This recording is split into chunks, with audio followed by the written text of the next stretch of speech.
Die Philister waren Leute, die Gott nicht geehrt und nicht an ihn geglaubt haben. Sie haben die Israeliten immer wieder angegriffen. Die Israeliten haben an Gott geglaubt und haben ihm vertraut.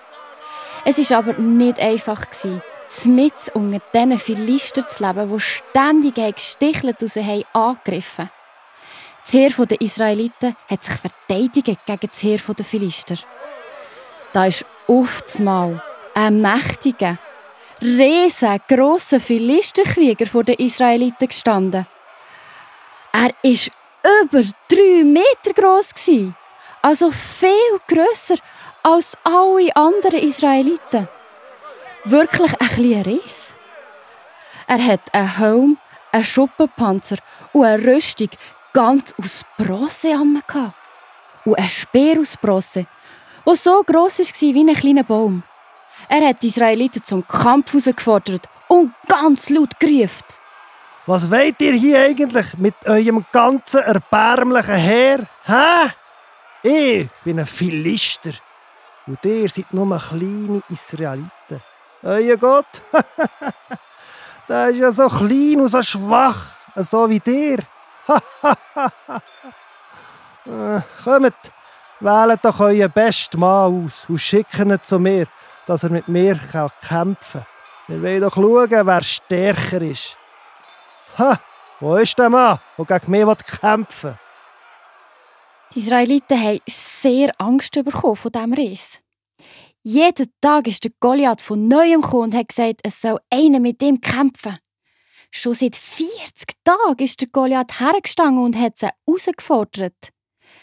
Eines Tages ist der David zu seinen Brüdern aufs Feld gegangen.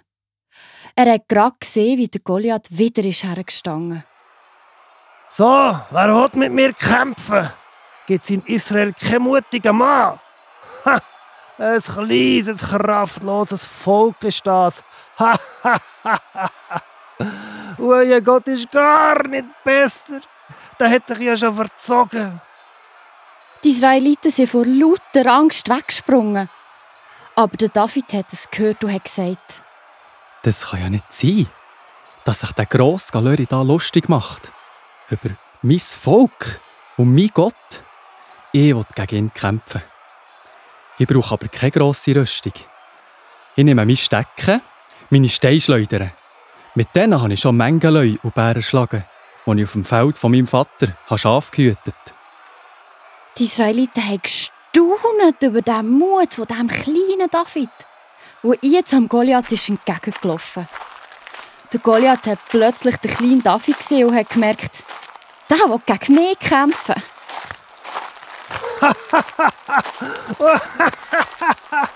Jetzt schicken sie schon Kinder in Krieg.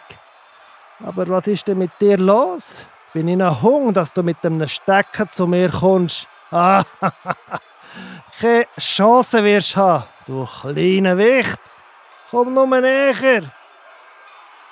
Goliath, du kommst zu mir mit deinem Schwert und deinem Speer. Aber ich komme mit etwas viel Grösserem.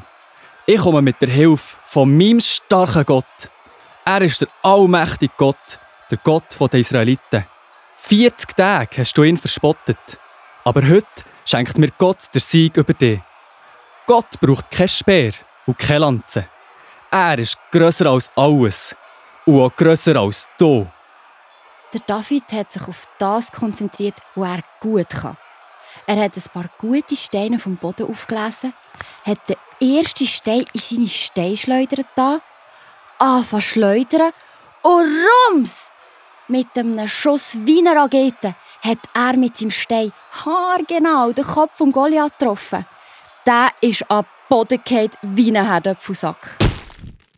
Der David war mutig und Gott hat ihn nicht alleine gelassen. Das ganze Volk der Israeliten hat gestaunt und hat am David zugejubelt. Der Kampf, er ist gewonnen. Gott hat ein Wunder getan. Er hat am David seinen Mut genommen und hat daraus einen Sieg für das ganze Volk gemacht.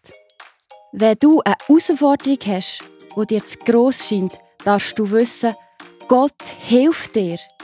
Wenn du einen Test in der Schule hast, einen Streit mit deinem Bruder oder deiner Schwester, eine Krankheit oder sonst etwas, dann darfst du Gott um Rat bitten. Gott wird dir helfen. Bist mutig, wie der David. Aber gell, nimm dann nicht einen Stein und schiess den jemandem an den Kopf. Man kann nämlich hier auch ganz andere Wege finden.